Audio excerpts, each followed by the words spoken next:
Photo illustration by Slate. Image by Zinkevich Stock. Mallory Ortberg. Sam Breach. Get Dear Prudence delivered to your inbox each week by signing up in the box below. Please send your questions for publication to prudence@slate.com. Questions may be edited. Got a burning question for Prudy? She'll be online here on Slate to chat with readers each Monday at noon. Submit your questions and comments here before or during the live discussion. Readers, ask me your questions on the voicemail of the Dear Prudence podcast. Just leave a message at 401-371-DEAR 3327, and you may hear your question answered on a future episode of the show. Dear Prudence, my 15-year-old daughter is a freshman in high school and has her first serious boyfriend. They are both star athletes, honor students, non-drinkers, and really nice kids. I love it that they are starting this new adventure in the dating scene together. He is a year older than she is and occasionally drives her around town. He is black, and she is white. What, if anything, should I say to her about traffic stops? I want to warn her that stops may be inevitable and that she should keep her hands visible, be compliant at all times, etc. But I also don't want to look like a crazy white mom who thinks this really good kid is going to get them into trouble. For what it's worth, we live in a wealthy, mainly white suburb of Chicago, and his family is wealthy. He drives a nicer car than I do. Help me advise my millennial about 21st century dating. If nothing else, let this serve as a lesson that you should speak to your white children about institutional racism regardless of whether they date someone of another race. It is important to talk to your daughter about the racist disparities in traffic stops as a white woman who lives in America and is presumably invested in interrogating and dismantling white supremacy both in herself and in the world around her, not only because her boyfriend is black. The goal of this conversation should not be how to make sure my daughter is never made to see or experience racism due to her proximity to blackness. Read this article about the racist history of traffic stops together, and talk about the information you read there. Talk about the history of sundown towns in the state of Illinois and how they contributed to the existence and concentrated wealth of your mainly white Chicago suburb. Tell her how you would like her to handle being pulled over, and also talk about how acting compliant is a course of action that's most likely to benefit someone already privileged, and that resisting arrest or failure to comply is often used as after-the-fact justifications of police violence. Let her know that sometimes even a nurse defending her patient's legal rights can be arrested and dragged out of the hospital she works in, and that a child named Tamir Rice was shot by police as he played in a park. That compliance cannot save someone who was shot less than 2 seconds after the officer got out of his car. This will be an ongoing conversation, and it will often prove challenging and uncomfortable. It is worth having, regardless of whom your daughter is dating, and I'm glad you're prepared to start now. Dear Prudence, my husband and I have been preparing to adopt a baby from Anita for 6 months. We've paid Anita's medical bills and an allowance so Anita didn't have to work too hard during her final trimester. SHE's due in 6 weeks, and we discovered by accident that at some point she'd changed her mind. Anita will be keeping her baby. It's a devastating but not unexpected loss. My husband and I wish Anita well, because we want her baby to succeed, but we also want to sever our relationship with her. Anita won't be able to afford the same level of care without our money, and her mother has accused us of being heartless. We're torn. We can't afford to support Anita and pursue adoption. Are we obligated to continue paying for her medical expenses? My first impulse was to tell you to speak with the adoption agency you're working with, since presumably they have policies in place for situations exactly like yours. But upon rereading your letter, the fact that you appear to have been paying Anita directly, that you found out by accident that she can't go through with the adoption, that there's no mention anywhere of any mediators, I suspect you have been pursuing an independent adoption. If you have been working with an attorney, signed any sort of agreement with Anita, or had any contact with a reputable agency, please seek advice from them about what responsibilities you may have toward her for the remainder of her pregnancy. It's heartening to see that you understand this as a personally painful but acceptable outcome. Ultimately, it's for the best that Anita does not feel financially pressured into giving up a child that she wants to parent. You don't say, however, that she is in danger of a medical or housing crisis without your support, just that she will not be able to afford the same level of care without your continued assistance. Regardless of what Anita's mother thinks, you and your husband should determine whether you can afford and are willing to help defray any further costs over the next 6 weeks, if for no other reason than that you want Anita and her baby to be well. If you cannot afford it, and if you believe it will not put either of them in harm's way, your best option may be to encourage her to seek resources from the Financial Assistance Center at the hospital where she plans to give birth. But if nothing else, let this serve as a useful lesson in why it is so important to work with a reputable agency that balances the needs of birth parents and prospective adoptive parents, for situations just like this one. Dear Prudence, I have a weird etiquette question. I was in an abusive marriage for a decade, and after we split, I had to distance myself from both my social and professional circles because we worked in the same industry. I'm very healthy and happy now. Recently, I've started to fold a few previous connections back into my life. Nobody has any idea how bad the abuse was, or why we divorced, and I still have to see my ex on occasion.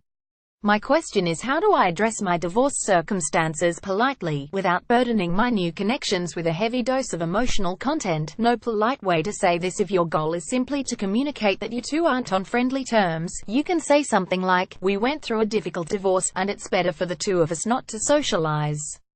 You may have to smile and nod at some of the same work events, but at least you can let your friends know that you're not so friendly you'd like to be invited to the same dinner party. But if you're feeling a desire to share the truth of your abusive marriage with some of your friends, then I think you can go into greater detail about why you left to whatever extent you feel comfortable with. Those conversations may feel heavy simply by the nature of the topic you're discussing, but that doesn't mean you're doing anything wrong in telling your own story. If you want to share some of the broad strokes of your history without feeling obligated to answer follow-up questions or go into more detail than you're comfortable with, you can say, "I'd rather not go into this at length right now, but it was a really difficult time for me, and I'm very happy to be out of my abusive marriage. Thanks for listening." Implicit in your question seems to be a fear that by acknowledging your ex-husband's abuse, you'll either be flagged as someone who violates professional and social etiquette, or be thought of as a downer. I don't think that's the case. You're not obligated to keep silent, or pretend that you two parted amicably, just because he works in your field, or because you haven't talked about it before. Dear Prudence, my sister tells everyone that she lost a child, but I don't think a miscarriage counts. Hear more Prudy at slate.com. PrudyPod. Dear Prudence, I've known my friend B for around 5 years. We met as students and had a wonderful companionship through school and still remain close. The only problem is her escalating interest in the cast of a television show, particularly one male actor. It began with a minor interest in the show while we were students. She was going through a rough time personally and began watching over the years. She has become so obsessed with one of the lead actors that she now spends thousands of dollars to go to conventions across the country, attends related events, and generally finds reasons to be in his neighborhood. They have coincidentally met several times, and he was rude to her on multiple occasions. This is only a fraction of what B has done to research, stalk, and meet this actor, who is twice her age. He now recognizes her. I've never spoken to her about how I feel, although the whole thing creeps me out. Now she has a group of friends that she met online, and they are all intensely involved in the fandom, too. When I have met them, they only discussed said actor, who most recently saw him, and what's happening in their online community. Many of her pre-fandom friends are ghosting her, including her closest friend from childhood, and I'm considering doing the same. Others have told B that her behavior is odd, and she has responded with anger. Should I tell her that this is why her other friends have stopped speaking to her? She is completely unaware of the reason they dropped out of her life. Or should I avoid the confrontation and fade out as well? Your friend B's behavior isn't odd, it's worrying and dangerous. Having a significant interest in a particular show, or spending a lot of time thinking about celebrities, is harmlessly odd, in much the same way that getting really into any hobby or pastime is a little odd but ultimately rewarding for the enthusiast. What you're describing, stalking an actor to the point of immediate recognition, the fact that he clearly does not like running into her, turning on friends who don't share her all-consuming interest in the object of her affections, an apparent inability to recognize her own behavior as socially inappropriate, is highly distressing, and since you're already on the verge of giving up your friendship with her, you have nothing to lose by telling her the truth. You already know that her immediate response is likely to be anger, so prepare yourself for that outcome and say it anyway. Tell her that you care about her, that you value her friendship, that the change you've seen in her over the last few years has worried you profoundly, that you've seen her react to gentle criticism with defensiveness and anger, that she's lost friendships over her all-consuming obsession with this actor and recentered her social life around people who validate and support her stalking, and that you're worried about her and want her to seek help to make better choices. If she decides not to take your advice and stops speaking to you, you've lost nothing, and at least you'll know that at least once, someone tried to reflect reality and truth to her. I wish both of you the best. Dear Prudence, I have been with my husband for 5 years. He is attentive, kind, thoughtful, and attractive, which are all qualities that make him appealing to other women. 4 years ago he cheated on me, and I found out almost immediately after the affair started. He showed remorse, we went to counseling, and I decided to stay with him. Since the affair, I check his Facebook, emails, phone calls, and texts regularly. It's obviously insane and has become somewhat of an obsession. I have attempted counseling, but this hasn't stopped or curbed my snooping. I am just waiting to catch him again and feel that it's only a matter of time before he strays. I have had 5 serious long-term relationships in my life, all of which have ended with infidelity. I am not quite sure what about me screams cheat on me, but it is an obvious pattern. This man is the love of my life, and I live in daily fear of getting cheated on. I need advice on how to deal with these issues and move on into a healthier mindset. I'm so glad that you've become aware of how untenable your current situation is, and how unhelpful your snooping is to either improving the state of your marriage or helping alleviate any of your own paranoia and suspicion. It seems that you know there is no amount of monitoring or control that you could wield over your husband's communications that would make you feel safe and secure, and that you're willing to try something else.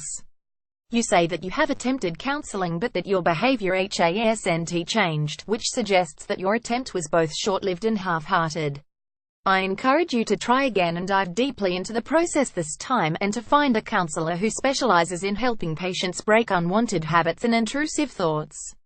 You don't say that there's anything about your husband's behavior that is thoughtless or unhelpful now, so I think your therapeutic goal should be not how to force him to demonstrate further penance for his affair 4 years ago, but to address your own feelings of panic, insecurity, and insufficiency, and to completely stop checking his texts, emails, and social media accounts. Your goal should be total sobriety from surveillance, and you should enlist your husband's help in this. It's not clear whether your husband is aware that you've been monitoring his communications, but either way, he needs to know that you're making a change. If he is unaware of the scope of your activities, it's possible that he'll be incredibly angry with you, and you should be prepared for that. Together, with a therapist's help, you should set aside a time for him to take back his passwords and set his accounts to private so that you no longer have access to them, because you do not need access to them. None of the answers to your fears are in your husband's chat logs, as long as he is treating you right and committed to being faithful to you now. They're in your own head, and you deserve to live in something other than a state of constant panic, just as your husband deserves to live in something other than a state of constant monitoring.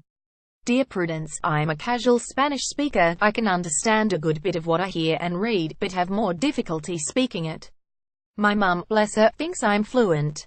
Normally, this isn't a problem. She might call sometimes with a question about something she heard on TV or about something on a menu, but that's it. Recently though, something happened that made me uncomfortable. She had some furniture delivered, and the men who dropped it off spoke Spanish. She wanted me to give them instructions in Spanish, and I told her it wasn't necessary, as it was obvious they also spoke English. Later, when they were speaking to each other in Spanish, she wanted to know what they were saying and if it was about her. I told her I didn't follow their conversation, but now I wish I had said that she was making offensive assumptions. Would that be appropriate next time something like this happens? If it does, it would be perfectly appropriate to revisit the last conversation, rather than wait for her to do or say something offensive in the future.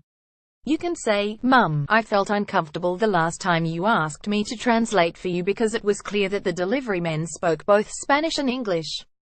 I'm also not comfortable being asked to eavesdrop on a private conversation, so while I'm happy to help you translate something you've read or help you speak to someone else, I don't want you to ask me to do that again." You might even ask her why she assumed they were speaking about her and have a more in-depth conversation about the assumptions she made and what underlying ideas they may have originated from. But it's better to be clear now about what you are and are not willing to do for her than to wait for her to make you uncomfortable again. Discuss this column with Dear Prudence on her Facebook page. Watercooler Counsel. Prudy advises a letter writer who wants to help a young, struggling co-worker make an informed choice about a pregnancy. Twofold heartache. Prudy counsels a letter writer who can't get past a crush on her twin sister's girlfriend. Bad seed. My daughter calls my wife and her kids racist names. I still love her, but I'm at the end of my rope. Abrupt transition. Prudy advises a letter writer whose transgender partner doesn't seem like a real trans case. Middle ground. Shakedown. Prudy counsels a letter writer whose husband thinks his wife-beating best friend deserves their support and forgiveness. Behind her back, my wife won't let me indulge my fantasies. Can I look elsewhere? Phallic fears. Prudy advises a woman who is mortified to learn the true reason why her fiancé doesn't want to have a son. Margaritaville or bust. Prudy counsels a single mum who is trying to outrun a midlife crisis.